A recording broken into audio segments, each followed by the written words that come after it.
Thank you.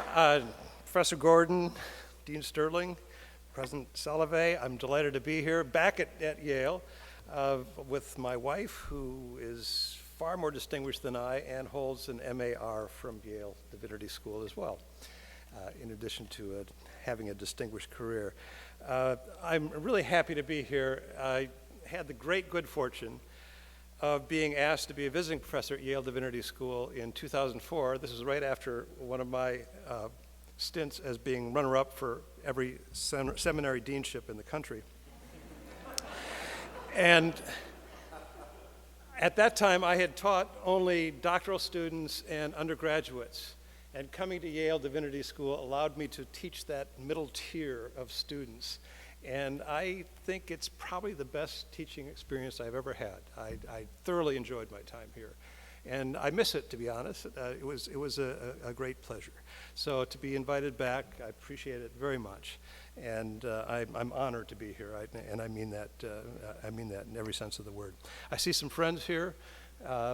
Look forward to talking to you further.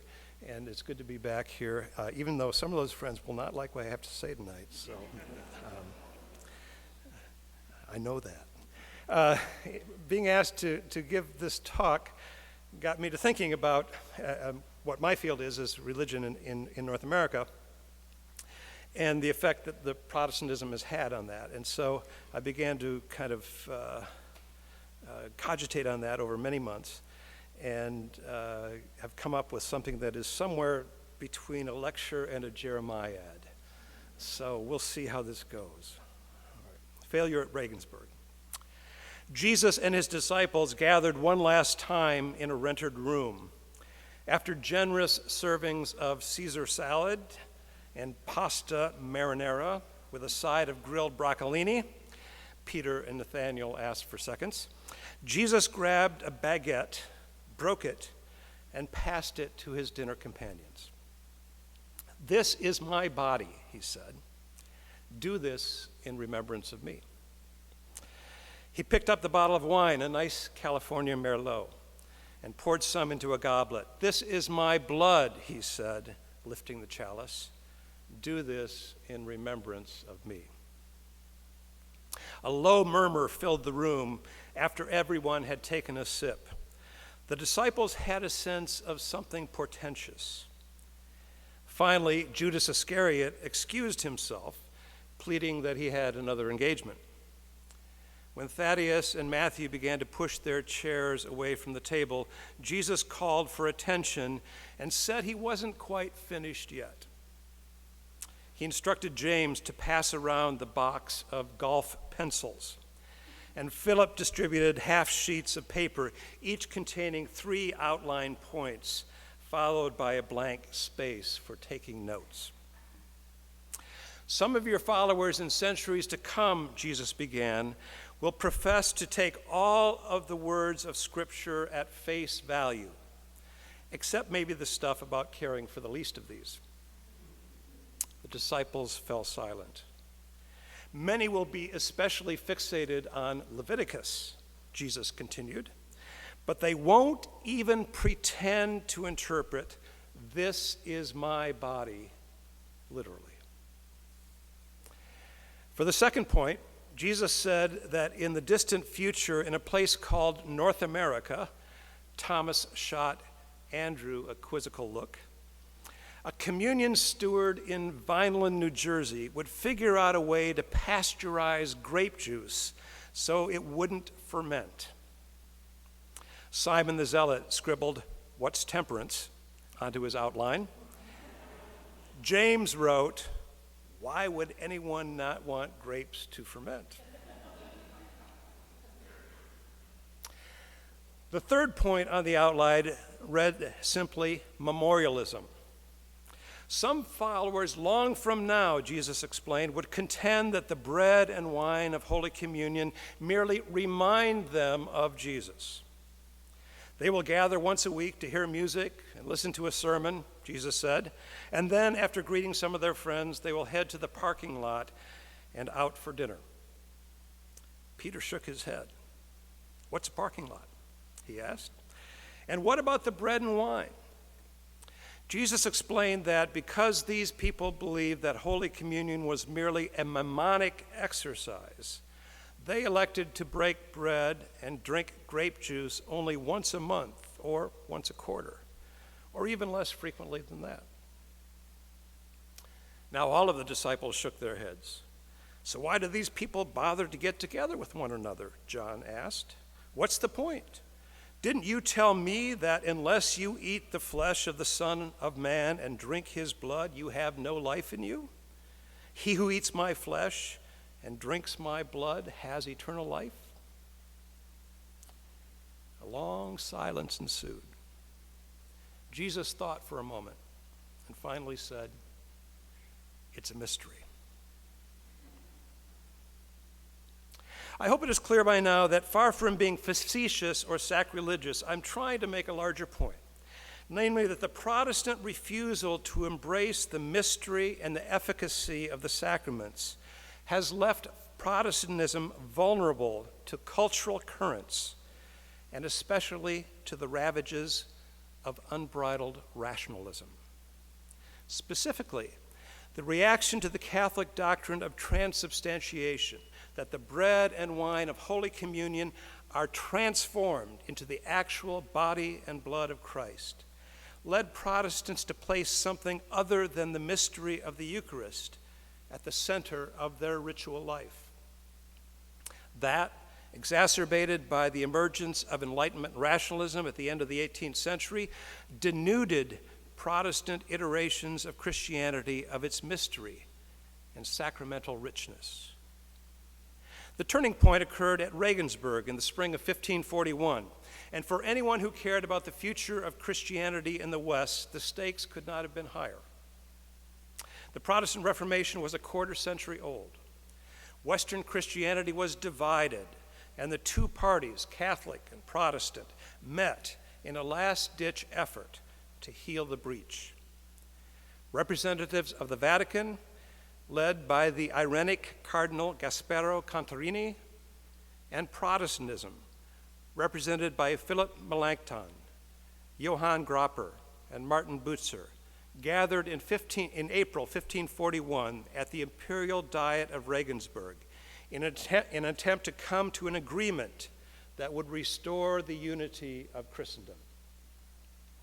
Situated at the confluence of the Danube, Regen, and Naab rivers, the medieval city of Regensburg stood at a crucial juncture, both geographically and metaphorically.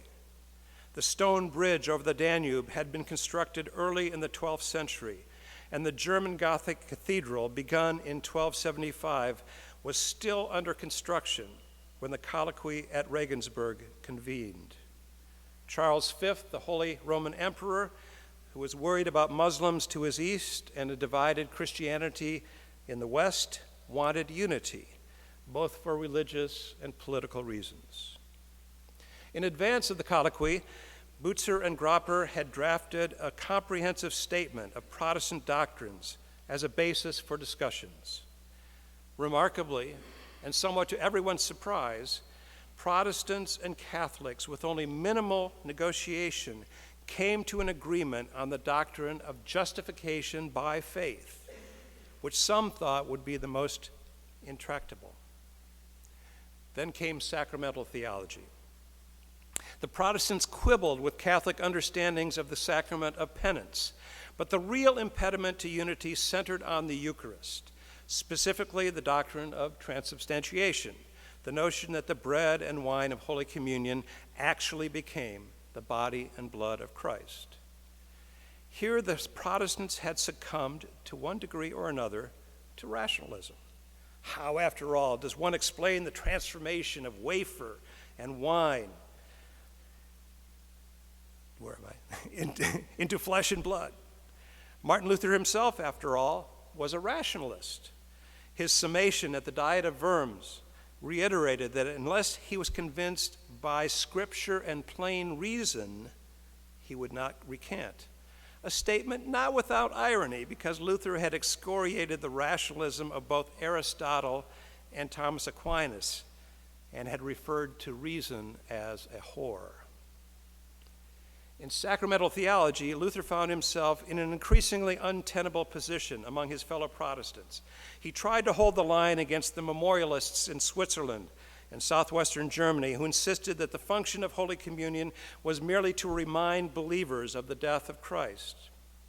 Luther rejoined that Jesus' statement, "This is my body," must mean something, although he stopped short of embracing transubstantiation.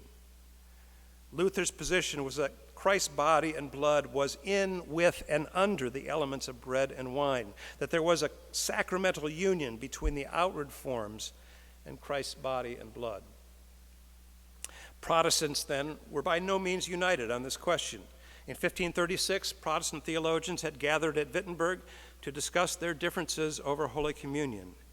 The Wittenberg Concord soundly rejected transubstantiation, and that set the stage for the colloquy at Regensburg.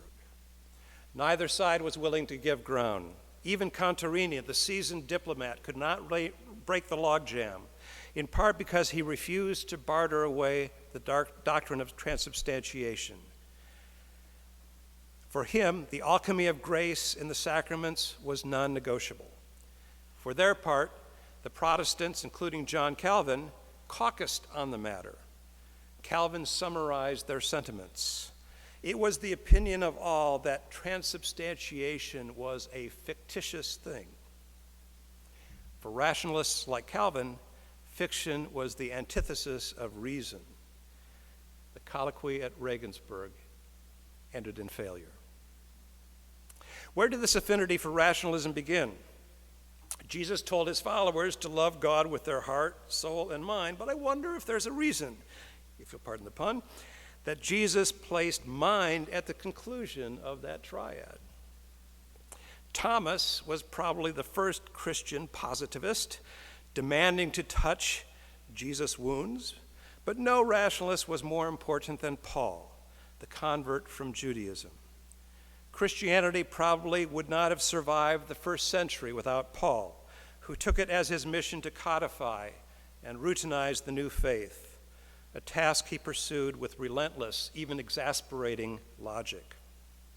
Recall Paul's encounter with Festus, as recorded in the Acts of the Apostles.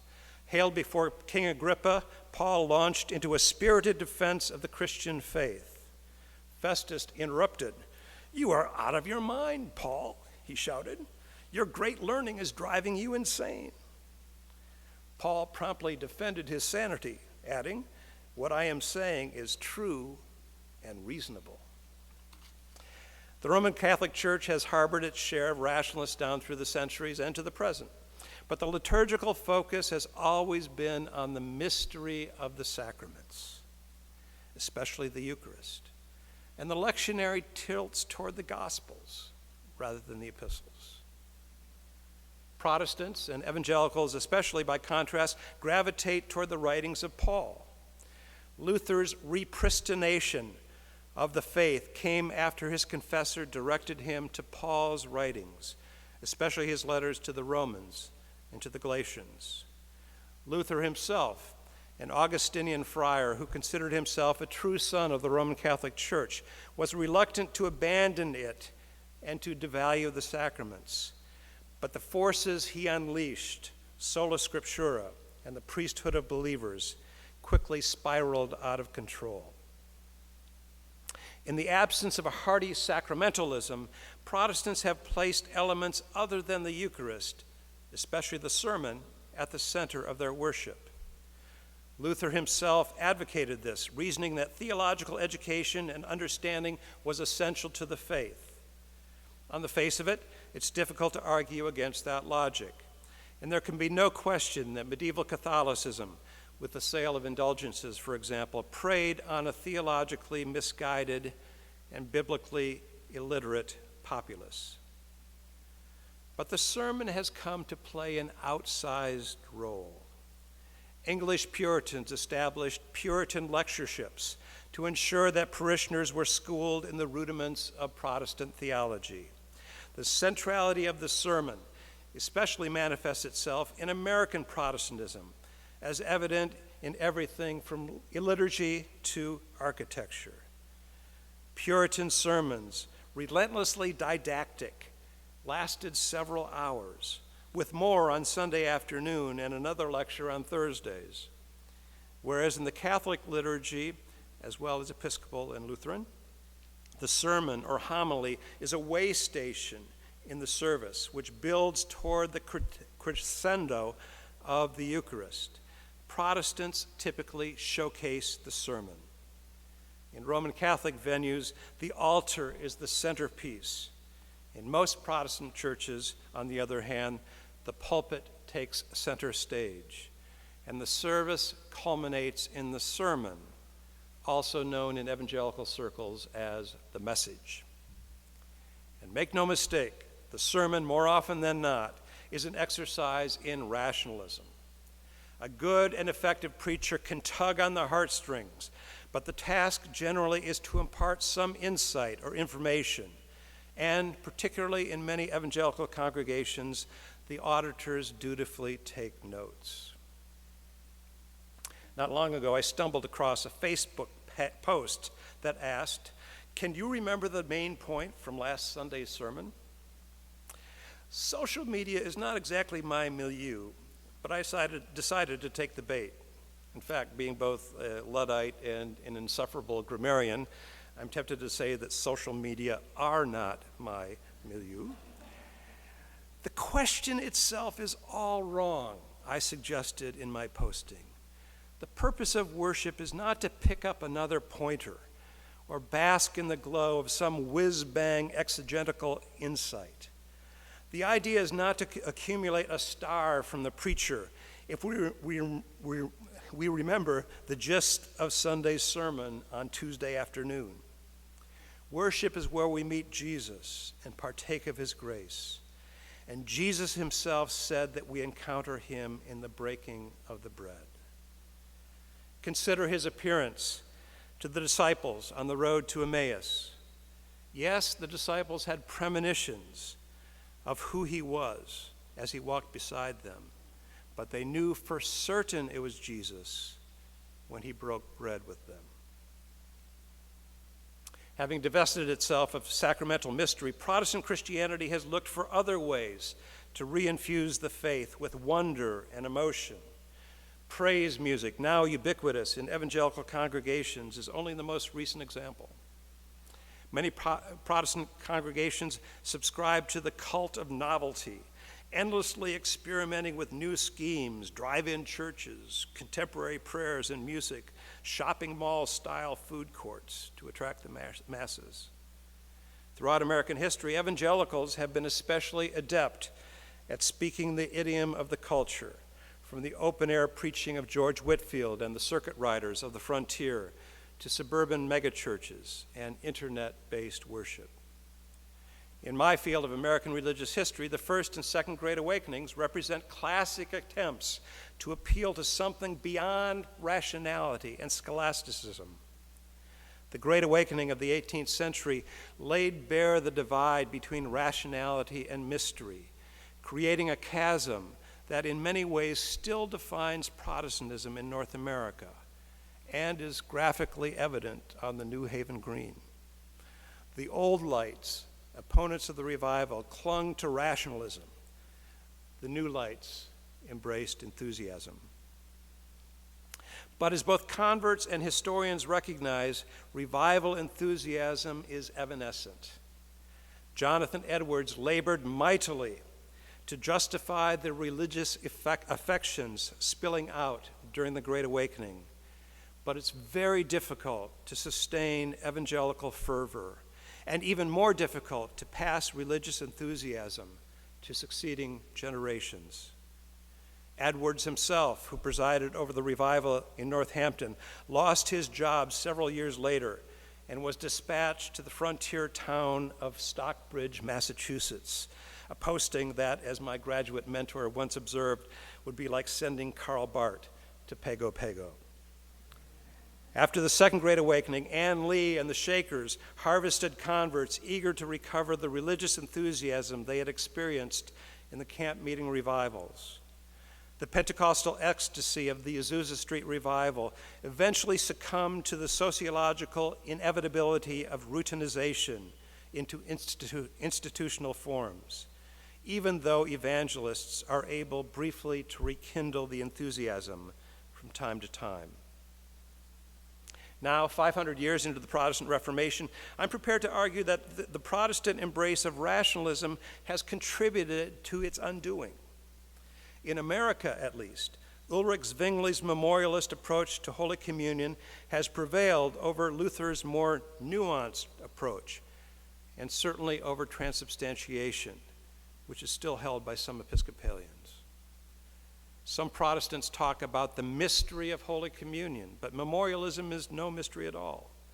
The partaker receives no spiritual benefit and is asked merely to recall Jesus' death. This devaluation of the sacraments, a devaluation rendered even more acute by the evangelical embrace of the temperance movement and Thomas Bramwell Welch's pasteurization of grape juice, has produced an empty sacramentalism that is really no sacramentalism at all. Let me provide a couple of examples. For a time at least, worshipers at Willow Creek Community Church in South Barrington, Illinois, were offered the option of taking communion as they left the auditorium. There were attendants who gave each person a piece of bread and a small cup, my informant tells me, and then the person would ingest both at that point and put the cup in a basket. Holy Communion, the body and blood of Christ, en route to the parking lot. Several years ago, while under the misguided illusion that I wanted to write a book about Sarah Palin's faith, I attended her church in Wasilla, Alaska. I happened upon Communion Sunday. Following the sermon, the pastor instructed the congregation to queue up at tables scattered around the gymnasium. There, deacons distributed tiny containers of grape juice, and the deacons' wives broke off pieces of bread. They were wearing the clear plastic disposable gloves used in fast food restaurants. The body and blood of Christ. Unfermented grape juice is a bland and pleasant drink, especially on a warm afternoon mixed half and half with ginger ale, Frederick Buechner wrote. It is a ghastly symbol of the lifeblood of Jesus Christ, especially when served in individual, thimble-sized glasses. I can only imagine what he would say about plastic gloves. These examples of Protestant indifference toward the sacraments could be multiplied. Bereft of a meaningful sacramental theology, Protestants, both liberals and evangelicals, have succumbed to the cult of rationalism. Among liberals, the embrace of rationalism has led to attempts to explain away the miracles of the New Testament, the Annunciation, healings, the resurrection, so that Christianity will not offend rational sensibilities. Many people mistakenly characterize evangelicalism as anti-intellectual, believing that evangelicalism is averse to rationalism and rationality. Nothing could be further from the truth, especially among evangelical, particularly fundamentalist theologians. They are, in fact, hyper-rationalists, seeking to vindicate the faith with rationalistic arguments. Courses on apologetics lay at the center of the curricula in evangelical seminaries, in part because of the mistaken notion that doubt is the antithesis of faith.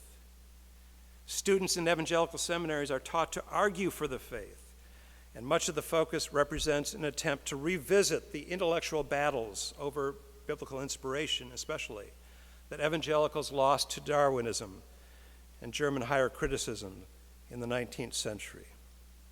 Evangelicals argue passionately for the centrality of propositional truth, the plain sense of Scripture. What, after all, can be more exhilarating than to know the mind of God? This, too, is rationalism, of course, if not reductionism, reducing the mystery of the faith into a series of rationalistic statements. Here it seems appropriate to invoke the proximate witnesses of apostolic preaching, the earliest church fathers, who understood that there was a profound exchange in the bread and the wine that deepened their encounter with the Word. The earliest accounts of worship in the first Christian communities spoke of the Eucharist, not Bible studies. Among evangelicals, more often than not, the rage for rationalism has led them to the Reformed tradition, which traces its history to the ultimate Protestant rationalist, John Calvin, who was trained as a lawyer. The beauty of Calvinism lies in the fact that once you accept Calvinistic presuppositions, total human depravity, predestination, common grace, the doctrine of election, you enter into a vortex in which everything can be explained.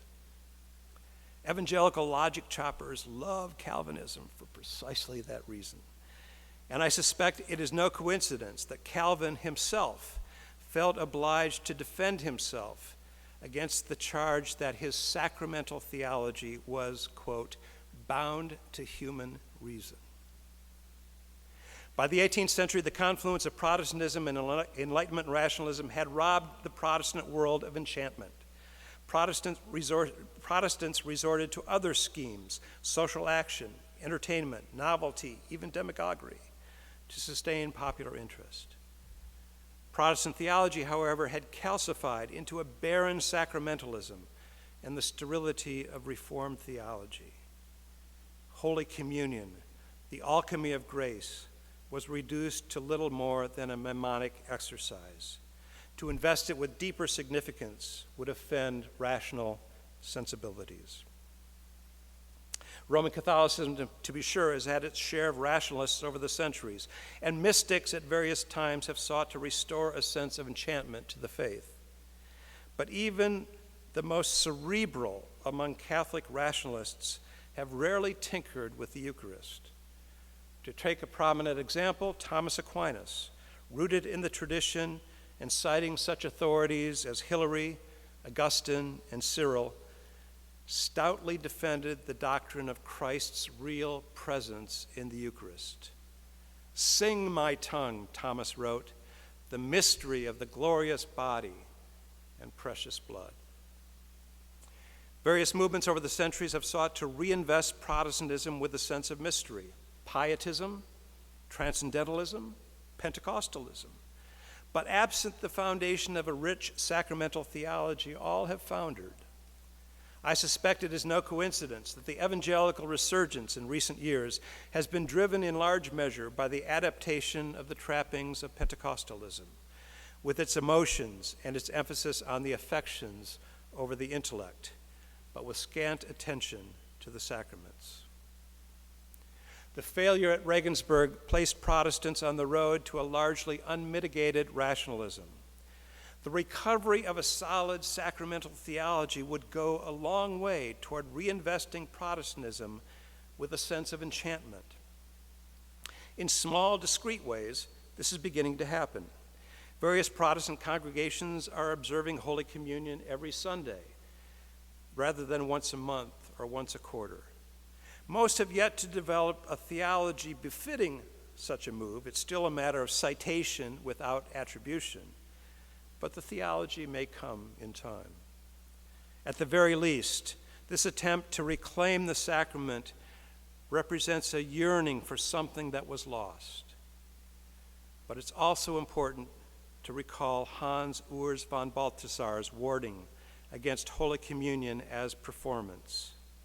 His observation that, quote, "the Eucharistic liturgy acquires its own authentic style when it does not attempt to stage an aesthetic performance for the congregation with pretensions to originality or style, but rather unites in its celebration the two poles that are to be brought together, the Lord who gives himself and the community that hungers for him."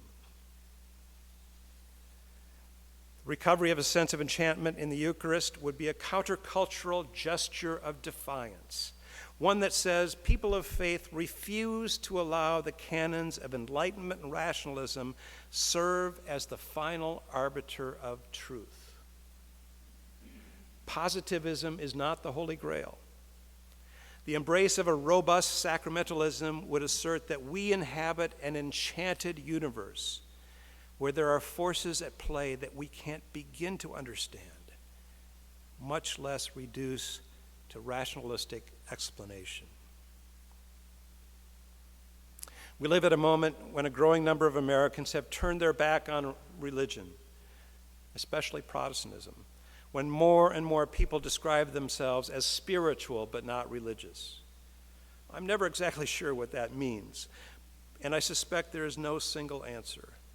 But I wonder if part of that turn away from the faith is born of an impatience with the sterility of Protestantism, a sterility that can be traced in turn to a rejection of the real presence, an insistence on rationalistic doctrines that obviate the mystery of faith.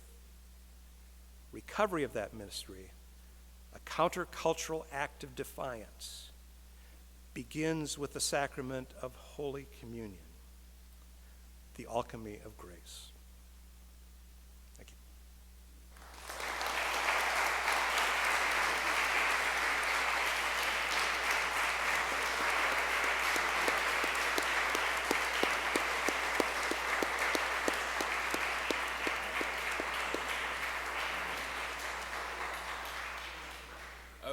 We have a few minutes before we proceed to our reception.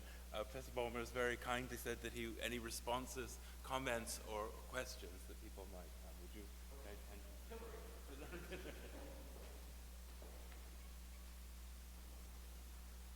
Yes, please. I'm kind of curious, not curious, really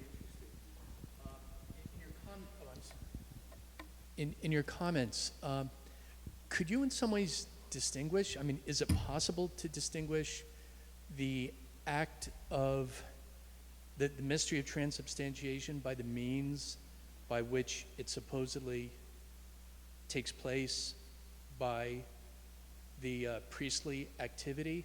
Was it so much the transubstantiation, the mystery, that reformers were taking issue with, as opposed to the sort of the priestly involvement in it?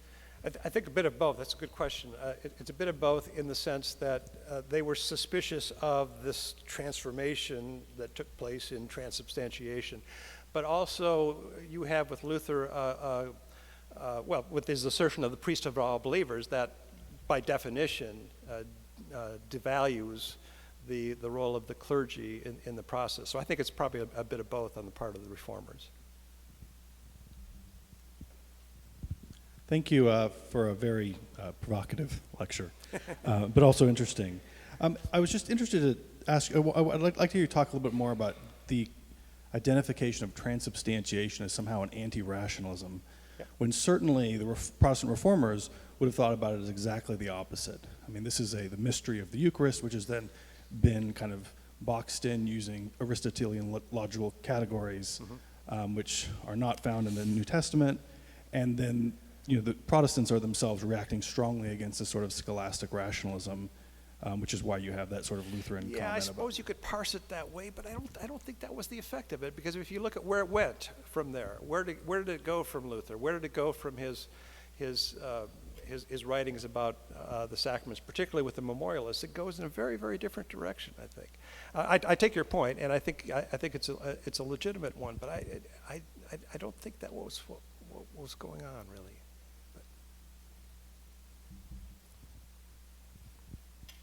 I'm not quite sure how to put this. I've just been enthralled by your lecture. I'm curious, where would you put Protestant Episcopalianism in your assessment of what's happened in religious trends in North America? Because it seems to me that, in my experience, I'm a latecomer to Episcopalianism, but it seems to me that there is somehow an embodiment of the rational tradition of the word blended with the practice, the liturgical practice of the cup and the bread, which is not transubstantiation, but nevertheless in that engagement, one does have a sense of the Spirit of the Lord and a sense of communion in that place, in that space. Yeah, it's a really good question. It's pretty hard to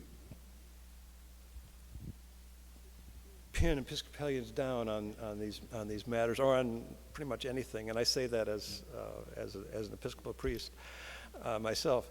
But I have no doubt that there are many Episcopalians and many Episcopal priests who do not believe in transubstantiation, but many who do as well. So I'd be reluctant to generalize about that. I happen to think that the Episcopal Church gets a lot of things right in terms of the via media that Elizabeth established with Parliament in the late 16th century, but I think there's no uniformity on that in terms of the Episcopal Church.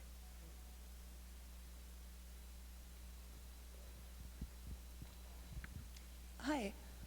I have sort of two interrelated questions, but Sure. I can ask them quickly. First, I'm sort of running on the supposition that you're leaning on a reclamation of enchantment that takes place through something more like Catholic transubstantiation, that there's this Sure. specific kind of material change. But I'm wondering if we take for granted that mainline Lutheran and Presbyterian churches aren't totally ringing their death knells yet. There's a difference between Calvin's Eucharistic theology and Zwingli's. Oh, yes. So there's spiritual Sure. change in the Eucharist, spiritual presence, which Right. is real, not material, but real. And then for Luther, you have an enchantment of the word that's effectual Right. in the Eucharist, which is also magical, and it's sort of an irrational notion of language, right? Language is acting. So are we allowed to try to get away from the problematic effects of this via Reformed means, or do we have to go Catholic? Well, I think I already suggested the way to go is Episcopalian. I think that's the... No, I understand that Lutherans and a lot of Reformed folks will push back on this, and I'm going to get it later this evening, I'm sure, from some of my friends. But you know, it's almost a slippery slope, it seems to me. I mean, you do away with that mystery, and it's not central. I'll give you an example. I'm thinking about the next book right now, and a couple of weeks ago I went to Des Moines, Iowa, which is like one of the many places I lived growing up, which I kind of consider home. And I went to get this, a Lutheran megachurch. You probably haven't heard many of those, in West Des Moines, Iowa, called the Lutheran Church of Hope. And I went to the 5 o'clock Saturday evening service, and they had probably about 4,500 people there, and half a dozen satellites all around the central Iowa area, which is now the way that these mega churches are going. And then the next morning I went to Decorah, Iowa, to Washington Prairie Lutheran Church, which was one of the 12 great churches that the Christian Century had anointed in 1950, and then asked me to revisit 40 years later in 1990. So I was there again 27 years after I had been there earlier. Neither service had the Eucharist. Neither service had Holy Communion. And I asked about it, and the megachurch pastor kind of, you know, dithered and said, well, we do it in some services, but not others. We're afraid of scaring people away. But I mean, I think, you know, again, if you devalue, I own as a charged word in this conversation. But if you take that approach, then it becomes less and less central, less and less important. And I think, you know, I'm not a New Testament scholar by any stretch of the imagination, but as I read the New Testament and as I preach about it from time to time, the Last Supper, the Holy Communion, is pretty central to what Jesus was directing his followers to do.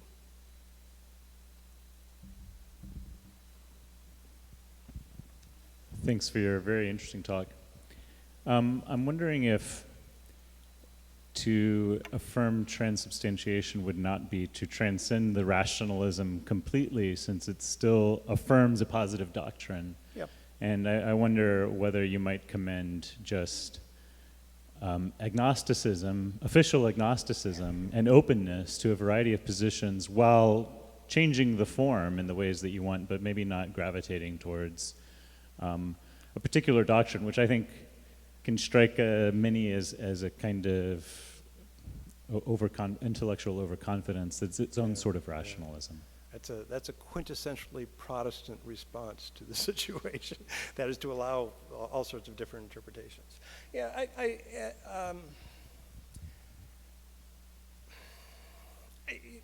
the purpose in my remarks here was not to defend transubstantiation itself. That is, I think it has been understood kind of mechanistically over the centuries, and even by many theologians who write about it. But something happens. and if you want to call it agnostic, I suppose I could go with that. That something, we don't know what it is, but something happens. I suppose I could go with that. But something does happen.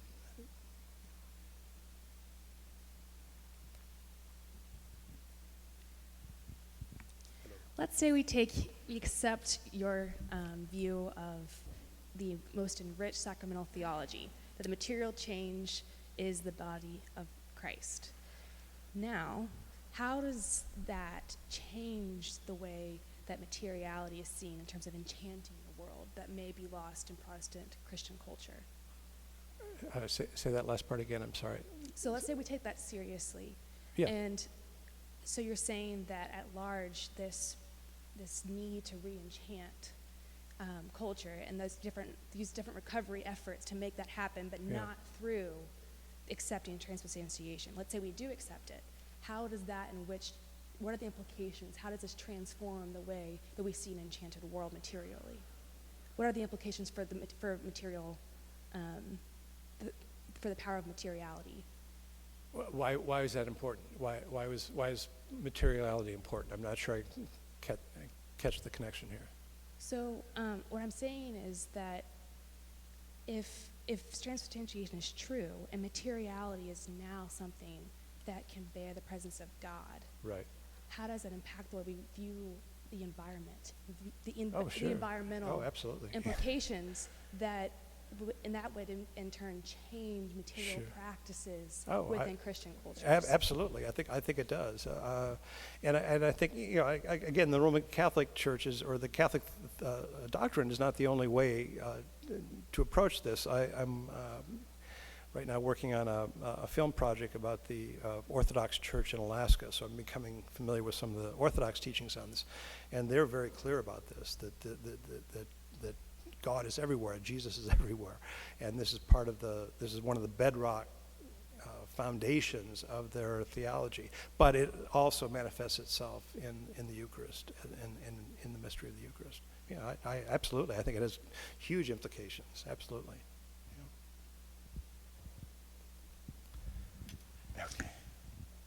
I'm a bit of a recovering Calvinist myself. I tend to like grape juice in ecumenical settings, just to remember who I am. But I do take your point. The Zwinglians won the battle, no doubt about it, in the United States. However, the Oxford movement was a pushback in your own church. Gettysburg versus Philadelphia seminaries, pushback in the Lutheran Church. In my tradition, I think theological aesthetics and extending figure readings of scriptures was how the world remained enchanted for a long time without a sacramental kind of force. So I think there's a nuance in the history of the country that the typology doesn't quite invite. However, the third category that you mentioned was enthusiasm, religious affections. And that kind of dropped off the map in your presentation for me. I didn't follow that one. I mean, the main dichotomy was between sacrament and rationality. And I'm just curious if enthusiasm became a vibrant third way of questioning where Protestantism went in this country and elsewhere, and its capacity to re-enchant the world. It strikes me that sacramental presence may have just fallen off the map for many Protestants because of the enthusiastic, spirit-filled bodily presence. And the Pentecostal church is exemplary. But I'm taking, even if that historically is true, that's not a way forward for you. Well, it's I think I use the word evanescent. I mean, it is so transitory. And I mean, I say that on the basis of having observed this quite a bit in a lot of different contexts, a lot of different venues. It's very, very difficult to sustain religious, spiritual fervor over a long period of time. I mean, that's why you have a second Great Awakening, right? That's part of what's going on. You have the generational issue, but even among the people who are affected by the Great Awakening, many fall away. I mean, look at Billy Graham. Much of the institutional effort on the part of the Billy Graham Evangelistic Association toward the end of his career was directed toward trying to figure out a way to keep people who respond to his preaching in the fold, because so many fall away. Mormons have the same problem as well. It's obviously a little bit different context, but it's very difficult. So I mean, Edwards is right. I think the religious affections are legitimate. I'm not saying they're not, but they're not trustworthy. I mean, they're not in the sense of they don't lend themselves. I guess the way to say it, they don't lend themselves to longevity, and I think. I'll come back to Jesus. This is the center. This is the center of the Christian life that he set out for those who would be his followers, both in the first century and beyond. And why kind of go looking for other things? I was Bruce was kind enough to say this, that I've spent a lot of time, much of my career, studying evangelicalism, and there's almost a kind of frenzy about this. How do we keep this going? How do we do this? I mean, people ask how I, who grew up evangelical, maybe more like fundamentalist, became an Episcopalian. I have kind of two semi-flippant answers. The first is that it's a reaction to the aesthetic deprivation of my childhood. And the second is that I grew tired of the cult of novelty. And every week, let's try something new. And I want to say, let's try something old, because the cult of novelty is always looking for something to keep it going. Keep the emotions high or the affections alive. And I just think that's I don't think that's a long-term answer to the survival of the faith or Protestantism.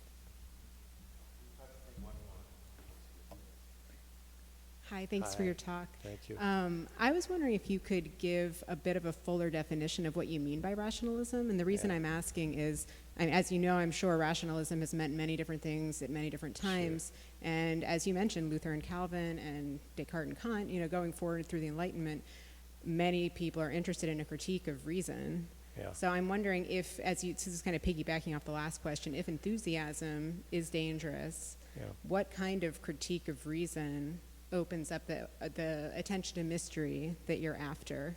And another way of getting at this question might be, I heard you say positivism a few times, and positivism, of course, is only one sort of kind of strongly empiricist rationalism. So what do you mean by rationalism, and what do you see as like a way of fencing the necessity of using reason? Well, you're much better schooled in philosophy than I am, by virtue of that question. And I don't think I said that emotions were dangerous. They're just not unsustainable, I think. And as wonderful as they are in the moment, they tend to be evanescent. I guess I was using the term rationalism in a kind of very, very generic way to point out that this is what we're left with once we rob the faith of the sense of enchantment, the sense of mystery. And I don't have a specific definition for that. I mean, I can point to examples. I mean, Calvin is up on top there. Barth probably would have to be somewhere in that category as well, for many of the same reasons, it seems to me. So I meant that in the absence of this robust sacramental theology, I think you have a kind of rooting around for something else to place at the center of the Christian life. And Protestants have, more often than not, I think, leaned in the direction of rationalism or rationality. Thank you so much for your